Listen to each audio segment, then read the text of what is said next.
Guys welcome to genuine PSC aspirant. So ഇന്നലെ നമ്മൾ ചെയ്ത വീഡിയോയിൽ നമ്മൾ മന്ത്ലി പ്ലാനിനെ കുറിച്ച് പറഞ്ഞിട്ടുണ്ടായിരുന്നു. സെക്രട്ടറി അസിസ്റ്റൻറ്റും അതേപോലെ സബ് ഇൻസ്പെക്ടർ ഓഫ് പോലീസിൻ്റെയും പ്രിലിംസ് എക്സാമിന് വേണ്ടിയുള്ള മന്ത്ലി പ്ലാൻ ഇന്നലെ പറഞ്ഞിട്ടുണ്ടായിരുന്നു.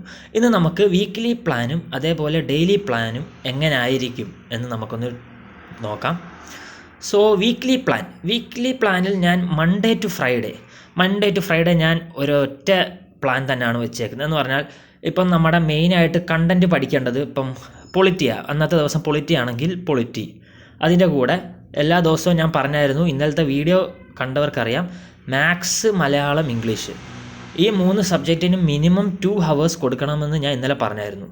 ഫസ്റ്റ് ഓഫ് ഓൾ ഈ വീഡിയോ കാണുന്നവർ ഇന്നലത്തെ മന്ത്ലി പ്ലാൻ്റെ വീഡിയോ കൂടെ നിങ്ങൾ കാണണം, എങ്കിൽ മാത്രമേ ഇത് കറക്റ്റായിട്ട് മനസ്സിലാവൂ. ഓക്കെ, അപ്പോൾ 2 hours മിനിമം മാത്സ്, മലയാളം, ഇംഗ്ലീഷിന് കൊടുക്കുക. അതിനുശേഷം റിവിഷനും കൂടെ ചെയ്യുക. ഇതാണ് മൺഡേ ടു ഫ്രൈഡേ വരെ ഞാൻ വെച്ചേക്കുന്ന ഒരു പ്ലാൻ. ഇനി സാറ്റർഡേ സൺഡേസിൽ നമുക്ക് ചെറിയൊരു വ്യത്യാസമുണ്ട് പ്ലാനിൽ. സാറ്റർഡേയിലും സൺഡേസിലും നമ്മൾ അതേപോലെ തന്നെ പൊളിറ്റി, നമ്മുടെ കണ്ടൻറ്റ് പഠിക്കേണ്ട പൊളിറ്റി, സ്റ്റാറ്റിക് സബ്ജക്റ്റ് നമ്മൾ പഠിക്കും. പക്ഷേ അന്ന് മാത്സ്, മലയാളം, ഇംഗ്ലീഷിന് പകരം കറണ്ട് അഫയേഴ്സ് ആയിരിക്കണം ഫോക്കസ് ചെയ്യേണ്ടത്. നമുക്കറിയാം, നമുക്ക് ഫുള്ളി കറണ്ട് അഫയേഴ്സ് അങ്ങ് ഇഗ്നോർ ചെയ്യാൻ പറ്റത്തില്ല. കാരണം ഇപ്പോഴത്തെ പ്രിലിംസ് എക്സാമിൽ കറണ്ട് അഫയേഴ്സിന് പ്രത്യേക മാർക്കൊന്നും പറയുന്നില്ല. പക്ഷേ ഒരു PSCയുടെ ക്വസ്റ്റ്യൻസ് അനലൈസ് ചെയ്യുമ്പോൾ നമുക്ക് മനസ്സിലാവുന്നത്, സ്റ്റാറ്റിക് ആയിട്ടുള്ള കണ്ടൻറ് ഉണ്ടല്ലോ. ഇപ്പോൾ പൊളിറ്റിയുടെ ഏതെങ്കിലും ഒരു കണ്ടൻറ്റും അതിനകത്ത് 3 സ്റ്റേറ്റ്മെൻ്റ് ഉള്ള ക്വസ്റ്റ്യൻ ആണെങ്കിൽ അതിലൊരു സ്റ്റേറ്റ്മെൻറ്റ് ചിലപ്പോൾ കറണ്ട് അഫയേഴ്സ് ബേസ് ചെയ്തായിരിക്കും. അപ്പോൾ അങ്ങനെ സ്റ്റാറ്റിക്കും ഈ ഡൈനാമിക് എന്ന് പറയുമ്പോൾ കറണ്ട് അഫയേഴ്സ്, അപ്പോൾ അത് രണ്ടും കൂടെ മിക്സ് ചെയ്താണ് ഇപ്പോൾ ക്വസ്റ്റ്യൻ ഇടുന്നത്. പഴയതുപോലെ കറണ്ട് അഫയേഴ്സിന് മാത്രം പ്രത്യേകം ക്വസ്റ്റ്യൻസ് അതൊക്കെ ഇപ്പോൾ കുറഞ്ഞു. പക്ഷേ current affairs still has it's importance, ഇപ്പോഴും അത് പോയിട്ടില്ല. ഓക്കെ, അതുകൊണ്ട് കറണ്ട് അഫയേഴ്സ് നമ്മൾ സാറ്റർഡേ സൺഡേ എന്ന് പറയുമ്പം ഇപ്പം മൺഡേ ടു സൺഡേ വരെയുള്ള കറണ്ട് അഫയേഴ്സ് ആണെന്ന് വിചാരിച്ചു. അത് നമ്മൾ ഈ 2 ദിവസങ്ങളിൽ കൊണ്ട് തീർക്കുക. ആ ഒരു വീക്കിലെ കറണ്ട് അഫയേഴ്സ്, 1 വീക്കിലെ കറണ്ട് അഫയേഴ്സ് നമ്മൾ സാറ്റർഡേ സൺഡേ കൊണ്ട് ആ 2 ദിവസം കൊണ്ട് തീർക്കുക. പിന്നെ മാത്സും പറ്റുവാണെങ്കിൽ അതിൻ്റെ കൂടെ പഠിക്കുക, എന്നിട്ട് അന്നത്തെ റിവിഷനും ചെയ്യുക. സോ ഇതാണ് നമ്മുടെ Saturday Sunday plan. So weekly plan എന്ന് പറയുന്നത് ഇത്രേ ഉള്ളൂ. ഈ 2 കാര്യങ്ങൾ മാത്രമേ ഉള്ളൂ വീക്ക്ലി പ്ലാനിനകത്ത് പറയാനുള്ളത്. So let's move. ഇനി നെക്സ്റ്റ് ആയിട്ട് എനിക്ക് കുറച്ച് കാര്യം പറയാനുള്ളതെന്ന് പറഞ്ഞാൽ, ഈ മലയാളം അതേപോലെ ഇംഗ്ലീഷ് ഇത് രണ്ടും പഠിക്കാനായിട്ട് ടെലഗ്രാമിൽ നല്ല ബെസ്റ്റ് 2 ചാനൽസ് ഉണ്ട്. ഒന്നെന്ന് പറയുന്നത് മലയാളം പഠിക്കാൻ മലയാളം ഫസ്റ്റ് ബെൽ. അത് നിങ്ങൾ എന്തായാലും യൂസ്ഫുൾ ആക്കണം. കാരണം ഇത്ര നല്ല ഫ്രീ ആയിട്ടുള്ള കണ്ടൻറ്റ് മലയാളത്തിൽ കിട്ടുന്ന വേറെ ചാനലില്ല. അവരിപ്പോൾ ജനുവരി 15 തൊട്ട് പുതിയൊരു സീസൺ എന്ന് പറഞ്ഞാൽ പുതിയൊരു ക്ലാസ് 1 എന്ന് പറഞ്ഞൊരു ക്ലാസ് തുടങ്ങിയിട്ടുണ്ട്. ഇവർ PYQ ബേസ് ചെയ്തിട്ടുള്ള ക്വസ്റ്റ്യൻസാണ് ഇടുന്നത്. എൻ്റെ ഒരു എക്സ്പീരിയൻസ് അനുസരിച്ച് ഇവരുടെ ക്ലാസ് ഫുൾ അറ്റൻഡ് ചെയ്ത് കഴിഞ്ഞാൽ നമുക്ക് ഏറെക്കുറെ 10 ഒരു 9 മാർക്ക് അല്ലെങ്കിൽ 10 തന്നെ വാങ്ങാൻ സാധിക്കും, ഫുൾ അറ്റൻഡ് ചെയ്ത് കറക്റ്റായിട്ട് റിവൈസ് ചെയ്ത് പഠിച്ചാൽ. ഇനി അടുത്ത ഇംഗ്ലീഷിന് വേണ്ടി ഫസ്റ്റ് ബെൽ ഇംഗ്ലീഷ് എന്ന് പറയുന്ന ഒരു ചാനലുണ്ട്. ഈ ഫസ്റ്റ് ബെൽ ഇംഗ്ലീഷിനകത്ത് നവംബർ 1 തൊട്ട് അവരൊരു പ്രോഗ്രാം സെക്രട്ടേറിയറ്റ് അസിസ്റ്റൻറ്റിന് വേണ്ടി സ്റ്റാർട്ട് ചെയ്തിട്ടുണ്ടായിരുന്നു. അപ്പോൾ നിങ്ങൾ അത് കറക്റ്റ് ഡെയിലി ഫോളോ ചെയ്ത് വന്നാൽ നിങ്ങൾക്ക് ഇംഗ്ലീഷിനും ഉള്ള ഒരു സൊല്യൂഷൻ, അത് ബെസ്റ്റ് സൊല്യൂഷൻ അതായിരിക്കും എന്ന് ഞാൻ വിശ്വസിക്കുന്നു. സോ ഇത് രണ്ടും 2 ഫ്രീ ഇനിഷ്യേറ്റീവ്സ് ആണ്. രണ്ടും നിങ്ങൾ കഴിവത് യൂസ്ഫുൾ ആക്കുക. ഇനി നെക്സ്റ്റ് നമുക്ക് ഡെയിലി പ്ലാൻ. ഇപ്പോൾ നമുക്കറിയാം ഡെയിലി പ്ലാൻ ഇന്നലത്തെ വീഡിയോയിൽ ഞാൻ പറഞ്ഞായിരുന്നു, ജനുവരി 27 തൊട്ടാണ് സ്റ്റാർട്ട് ചെയ്യുന്നത്. ഓക്കെ, ജനുവരി 27. അപ്പം എങ്ങനെയായിരിക്കും നമ്മുടെ ഒരു ഡെയിലി പ്ലാൻ പോകേണ്ടത്, ഒരു ഡെയിലി റുട്ടീൻ എങ്ങനെയാണ് ഞാൻ പറഞ്ഞുതരാം. ഫസ്റ്റ് ഓഫ് ഓൾ 5:30 രാവിലെ എണീക്കണം. കാരണം വേറൊന്നുമല്ല, നേരത്തെ എണീക്കുന്നത് തന്നെയാണ് എപ്പോഴും ഇത്തരത്തിലുള്ള കോമ്പറ്റേറ്റീവ് എക്സാംസ് പഠിക്കാൻ ബെസ്റ്റായിട്ടുള്ള റുട്ടീൻ ഞാൻ കണ്ടെടുത്തോളം. 5:30 എണീക്കുക. 6 to 8 നമ്മുടെ ആദ്യത്തെ സ്ലോട്ടായിരിക്കും, ഫസ്റ്റ് സ്ലോട്ട്. അതിൽ നിങ്ങളിപ്പോൾ പൊളിറ്റി ആണ് നമ്മുടെ കണ്ടൻ്റ് എങ്കിൽ പൊളിറ്റി ആദ്യമേ പഠിക്കുക. അതിനുശേഷം 8 to 9:30 നമ്മൾ ഷവർ എന്നിട്ട് ബ്രേക്ക്ഫാസ്റ്റും കഴിക്കുക. അതിനുശേഷം 9:30 to 1 PM നമ്മുടെ സെക്കൻഡ് സ്ലോട്ടാണ്. ആ സമയത്തും പൊളിറ്റി തന്നെ പഠിക്കുക. പിന്നെ 1 to 2 ലഞ്ച്. അതിനുശേഷം 2 to 3 MCQ. അതിനുശേഷം 3 to 4:30 PM നമ്മുടെ തേർഡ് സ്ലോട്ടായിരിക്കും പൊളിറ്റി വീണ്ടും പഠിക്കുക. പിന്നെ 5 to 7 നമ്മുടെ ഫോർത്ത് സ്ലോട്ടിൽ മാത്സ്, മലയാളം, ഇംഗ്ലീഷ് പഠിക്കുക. 7 to 9 എന്ത് ചെയ്യണം, അത് ലെഷർ ടൈമായിട്ട് കാണുക. എന്നിട്ട് 9 to 10:30 PM റിവിഷൻ സ്ലോട്ടായിരിക്കും. അപ്പം മൊത്തത്തിൽ ഒരു 11.5 മണിക്കൂറാണ് ഒരു ദിവസം വരുന്നത്. അത് എങ്ങനെയാണ് അത് കറക്റ്റ് ഡിവൈഡ് ചെയ്ത് പഠിക്കേണ്ടത് ഞാൻ ഒന്നുകൂടെ പറഞ്ഞുതരാം. അപ്പോൾ എന്തുകൊണ്ടാണ് ഞാൻ 6 to 8 ആദ്യമേ തന്നെ നമ്മുടെ കണ്ടൻ്റ് ആയിട്ടുള്ള പൊളിറ്റി എടുത്തത്? എനിക്ക് വേണമെങ്കിൽ മാത്സ് മലയാളം എടുക്കാമായിരുന്നു, വേറെ എന്തെങ്കിലും സബ്ജക്ട്സ് എടുക്കാമായിരുന്നു, അല്ലെങ്കിൽ MCQ ഒക്കെ ചെയ്യാമായിരുന്നു. പക്ഷേ ഞാൻ പൊളിറ്റി എടുത്തതിൻ്റെ കാരണം എന്ന് പറഞ്ഞാൽ രാവിലെ ആയിരിക്കും നമ്മുടെ ബ്രെയിൻ ഭയങ്കര ഫ്രഷ് ആയിട്ടിരിക്കുക.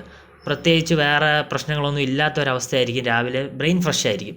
സോ ആ ഒരു സമയത്ത് നമ്മൾ എഫേർട്ട് എടുത്ത് പഠിക്കേണ്ട ഒരു സാധനമാണല്ലോ ഈ പൊളിറ്റി എന്ന് പറഞ്ഞാൽ. നമ്മൾ തന്നെ റാങ്ക് ഫയൽ വായിച്ച് PYQ നോക്കി റാങ്ക് ഫയൽ വായിച്ച് ഏതൊക്കെ ഇമ്പോർട്ടൻ്റ് ഏരിയാസിന് മനസ്സിലാക്കി പഠിക്കുന്നതാണ് നമ്മൾ പൊളിറ്റി. ഞാൻ ഇന്നലെ പറഞ്ഞായിരുന്നു റാങ്ക് ഫയൽ നോക്കി പഠിക്കണമെന്ന്. സോ അവിടെ നടക്കുന്നത് ഒരു ആക്റ്റീവ് സ്റ്റഡിയാണ്, നമ്മൾ തന്നെ എഫേർട്ട് എടുത്ത് പഠിക്കുക. ഓക്കെ, നമ്മളെ ആരും പഠിപ്പിച്ചു തരുമല്ല. സോ അത്തരം കാര്യങ്ങൾ രാവിലെ ഈ 2 സ്ലോട്ടിൽ നിങ്ങൾക്ക് ചെയ്യാൻ കഴിഞ്ഞാൽ നല്ലതായിരിക്കും. അത് അത്രയ്ക്കും യൂസ്ഫുൾ ആയിരിക്കും. എന്താ പറയുക, അതിൻ്റെ റിട്ടൻഷൻ, മെമ്മറി പവർ റിട്ടൻഷൻ കൂടുതലായിരിക്കും ആ സമയത്ത് രാവിലെ. ഇനി അത് കഴിഞ്ഞ് നമ്മൾ ഉച്ചയ്ക്ക് 1 to 2 PM ലഞ്ച് കഴിക്കുന്നു എന്ന് വിചാരിക്കും. ലഞ്ച് കഴിച്ചതിന് ശേഷം നമുക്കറിയാം ഒരു മന്ദതയായിരിക്കും മൈൻഡ് മൊത്തം, നമ്മുടെ മൈൻഡ് ഫുൾ ഒരു മന്ദതയായിരിക്കും. സോ അത് മാറാൻ വേണ്ടി ആണ് ഞാൻ 2 to 3 MCQ വെച്ചിട്ടുള്ളത്. ഈ MCQ എന്ന് പറയുമ്പോൾ നിങ്ങൾക്ക് ഒന്നെങ്കിൽ PYQ ക്വസ്റ്റ്യൻസ് ചെയ്യാം, അല്ലെങ്കിൽ നിങ്ങൾക്ക് ആ സബ്ജക്റ്റിനെ ബേസ് ചെയ്ത്, ഇപ്പോൾ പഠിക്കുന്ന പൊളിറ്റി ആണെങ്കിൽ അതിനെ ബേസ് ചെയ്തുള്ള MCQ ക്വസ്റ്റ്യൻസ് ചെയ്യാം. ഞാനാണെങ്കിൽ എൻ്റെ ടോപ്പിക്സ് എന്ന് പറയുന്ന ഗ്രൂപ്പിൽ പൊളിറ്റിയുടെ PDF, ലക്ഷ്മികാന്തിൻ്റെ 6th എഡിഷൻ്റെ PDF-ഉം അതേപോലെ ഒബ്ജക്റ്റീവ് പൊളിറ്റി എന്ന് പറയുന്ന ഒരു PDF ഇട്ടിട്ടുണ്ട്. അത് ഈ ലക്ഷ്മികാന്തിനെ ബേസ് ചെയ്തിട്ടുള്ള MCQ ക്വസ്റ്റ്യൻസ് ചാപ്റ്റർ വൈസ് ഉള്ള ഒരു PDF-ആണ്. അത് പഴയ ഒരു എഡിഷനാണ്, എന്നാലും നമുക്ക് ആ ചാപ്റ്റേഴ്സ് വായിച്ച് മനസ്സിലാക്കി ക്വസ്റ്റ്യൻസ് ചെയ്യാവുന്നേ ഉള്ളൂ. സോ ആ ഒരു സമയത്ത് നമ്മൾ ക്വസ്റ്റ്യൻസ് ചെയ്ത് നമ്മുടെ ബ്രെയിനിനെ ഒന്ന് എന്താ പറയുക, ഒന്നുകൂടെ ആക്റ്റീവ് ആക്കണം. അതിനാണ് ഞാൻ 2 to 3 MCQ വെച്ചിരിക്കുന്നത്. പിന്നെ അത് കഴിഞ്ഞ് 3 to 4:30 വീണ്ടും ഒന്ന് പൊളിറ്റി പഠിക്കണം എന്നുണ്ടെങ്കിൽ പഠിക്കാം, അത് നിങ്ങളുടെ ഇഷ്ടം. പിന്നെ അടുത്ത സ്ലോട്ട് 5 to 7 ഈ ഒരു സമയമാകുമ്പോഴത്തേക്കും നമ്മൾ ഒരുപാട് ക്ഷീണിച്ചിരിക്കും. എന്ന് പറഞ്ഞാൽ ബ്രെയിൻ വളരെ ഡൗൺ ആയിരിക്കും, അതിൻ്റെ ആക്ടിവിറ്റി വളരെ ഡൗൺ ആയിരിക്കും. ഈ സമയത്ത് നിങ്ങൾ ചെയ്യേണ്ടതാണ് പാസീവ് സ്റ്റഡി. പാസീവ് സ്റ്റഡി എന്ന് പറഞ്ഞാൽ ഞാൻ പറഞ്ഞായിരുന്നല്ലോ, മലയാളം, ഇംഗ്ലീഷ് എന്ന് പറയുന്ന ഈ സബ്ജക്ട്സ് നിങ്ങൾക്ക് കാണാൻ 2 ചാനൽ ഞാൻ പറഞ്ഞിട്ടുണ്ടായിരുന്നു. ഈ ഒരു സമയത്ത് നിങ്ങൾ ആ ചാനൽ കാണുക. അവിടെ ആകുമ്പോൾ വേറൊരു വ്യക്തിയാണ് നമ്മൾക്കിത് പഠിപ്പിച്ചു തരുന്നത്, നമുക്ക് അത്ര എഫേർട്ട് എടുക്കണ്ട. സോ ആ ഒരു ടൈമിൽ ഇത്തരത്തിലുള്ള പാസീവ് സ്റ്റഡി നടത്തുക. രാവിലെ ആക്റ്റീവ് സ്റ്റഡിയും വൈകുന്നേരം ആകുമ്പോൾ അത് പാസീവ് സ്റ്റഡിയിലോട്ട് കൺവേർട്ട് ചെയ്യുക. അതിനുശേഷം 7 to 9 ആണ് ലെഷർ ടൈം ആയിട്ട് ഞാൻ പറയുന്നത്. ലെഷർ ടൈം എന്ന് പറയുമ്പോൾ നിങ്ങൾക്ക് ഫ്രണ്ട്സുമായിട്ട് സംസാരിക്കാം, ഇൻസ്റ്റാഗ്രാം, യൂട്യൂബ് അതൊക്കെ കാണാം. ഒരു ഫ്രീ ടൈമായിട്ട് ആ ടൈമിന് എടുക്കുക, 7 to 9 ഒരു ലെഷർ ടൈം. പിന്നെ 9 to 10:30 PM റിവിഷൻ സ്ലോട്ടായിരിക്കണം. റിവിഷൻ ആ സമയത്ത് നിങ്ങൾ ചെയ്യണം. ഞാൻ ഇന്നലെ ഗ്രൂപ്പിൽ പറഞ്ഞിട്ടുണ്ടായിരുന്നു 9 to 9:30 ഞാൻ എൻ്റെ ടാർഗറ്റ് ഫോർ പ്രിലിംസ് എന്ന് പറയുന്ന ഗ്രൂപ്പ് ഓപ്പൺ ആക്കുമെന്ന്. ആ സമയത്ത് നിങ്ങൾ എന്ത് ചെയ്യണം, അന്ന് നിങ്ങൾ റെഡിയാക്കുന്ന ഡെയിലി ട്രാക്കർ ഉണ്ടല്ലോ, ഡെയിലി ട്രാക്കറിൽ എന്തൊക്കെ ചെയ്തു എന്നുള്ളത് ടിക്ക് ഇട്ടതിന് ശേഷം ഈ ഗ്രൂപ്പിലിടണം. അതിന് ശേഷം നിങ്ങൾ പോയിരുന്ന് റിവിഷൻ ചെയ്യുക. റിവിഷൻ സ്ലോട്ട് ഞാൻ 9 to 10:30 PM എടുത്തേക്കുന്നത്.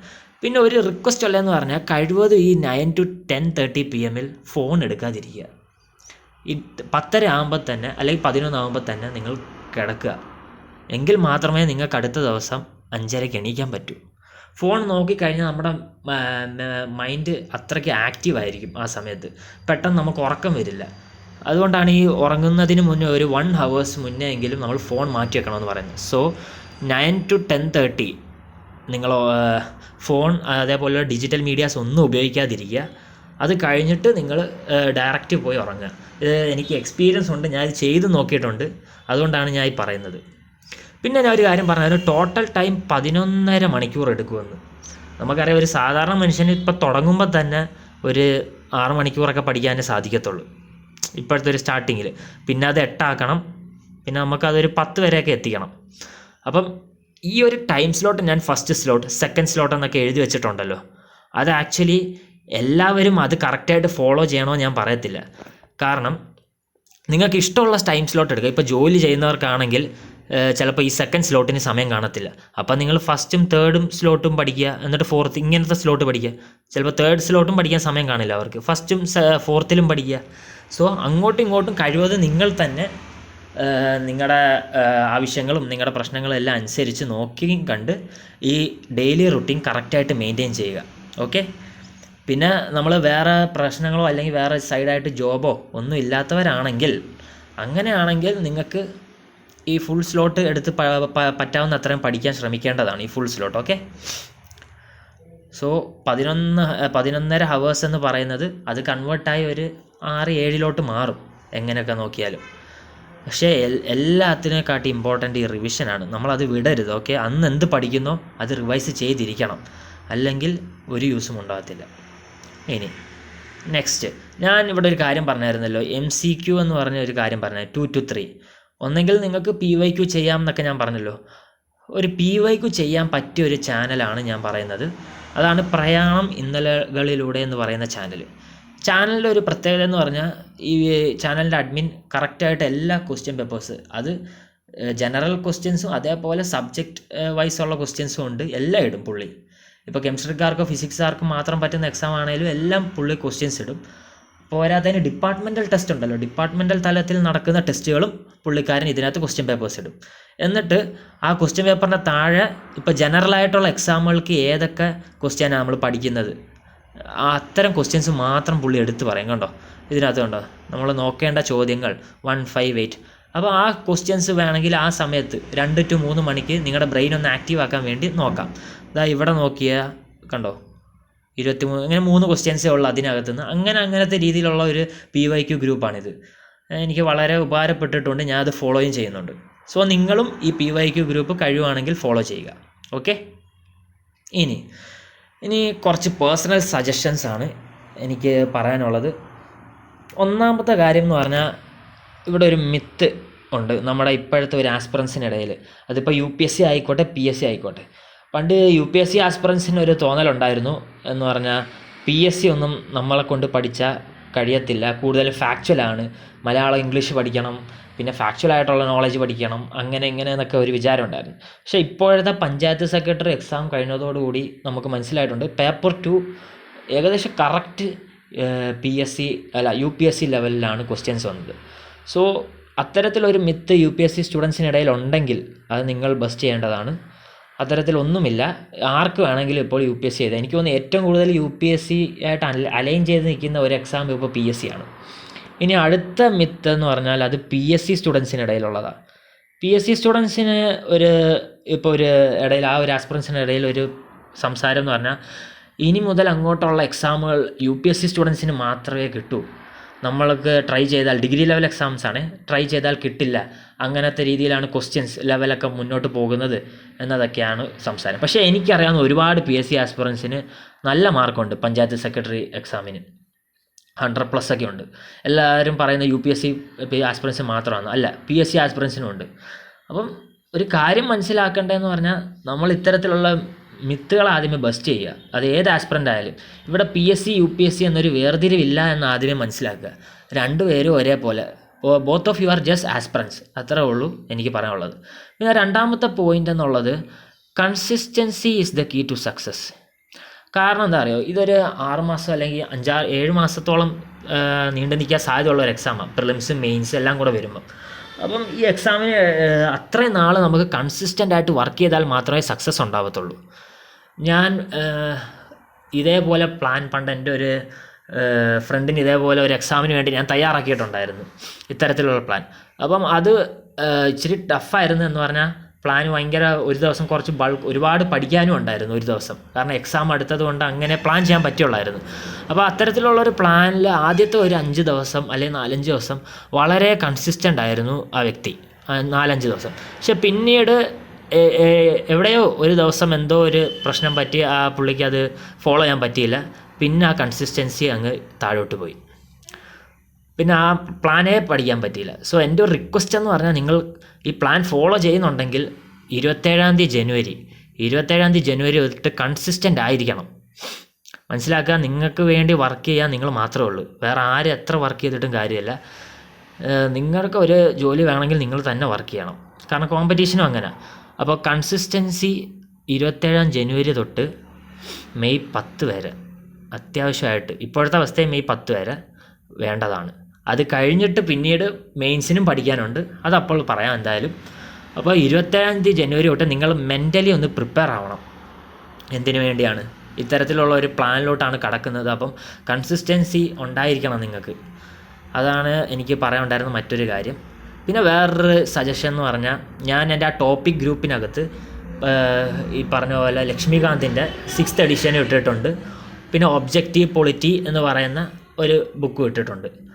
അപ്പം ഇംഗ്ലീഷിൽ പറ്റുവാണെങ്കിൽ ഞാൻ ഇടുന്ന കണ്ടൻസ് ഒന്ന് പഠിക്കാൻ ശ്രമിക്കുക. എന്ന് പറഞ്ഞാൽ ഞാൻ റാങ്ക് ഫയൽ എൻട്രിയുടെയാണ് ഉപയോഗിക്കുന്നത്. നമുക്കറിയാം PSCക്ക് ഇംഗ്ലീഷിൽ ഉള്ളൊരു റാങ്ക് ഫയൽ ഞാൻ ഇതുവരെ കണ്ടിട്ടില്ല. അങ്ങനെ എല്ലാം മലയാളത്തിലാണ്. പക്ഷേ കഴിഞ്ഞ വട്ടത്തെ പഞ്ചായത്ത് സെക്രട്ടറി എക്സാം കഴിഞ്ഞപ്പോൾ എനിക്ക് മനസ്സിലായി, പേപ്പർ 2 ഒക്കെ മലയാളത്തിൽ വായിച്ചാൽ ഒന്നാമത്തത് അത് ആ 1.5 മണിക്കൂർ കൊണ്ട് തീരത്തില്ല.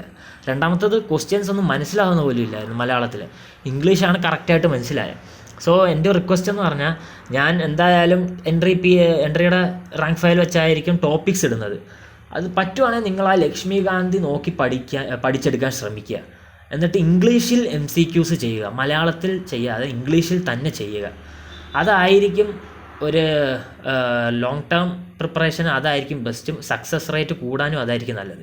ഇംഗ്ലീഷിൽ നിങ്ങൾ കഴിവതും ക്വസ്റ്റ്യൻസ് അറ്റംപ്റ്റും ചെയ്യുക. PYQs ഒക്കെ ഇംഗ്ലീഷിൽ അറ്റംപ്റ്റ് ചെയ്യാൻ ശ്രമിക്കുക.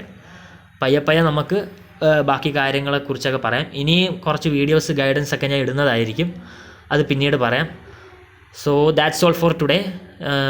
നമുക്ക് എങ്കിൽ ഇനി അടുത്ത വീഡിയോ വരുമ്പോൾ കാണാം. ഓക്കെ, അപ്പോൾ 27th ജനുവരി തൊട്ട് നമ്മുടെ ടാർഗറ്റ് പ്രിലിംസ് ബൈ May എന്ന് പറയുന്ന ഇനിഷ്യേറ്റീവ് സ്റ്റാർട്ട് ചെയ്യുകയാണ്. എല്ലാവരും മെൻ്റലി ഒന്ന് പ്രിപ്പയർ ആയിരിക്കുക. ഓക്കെ.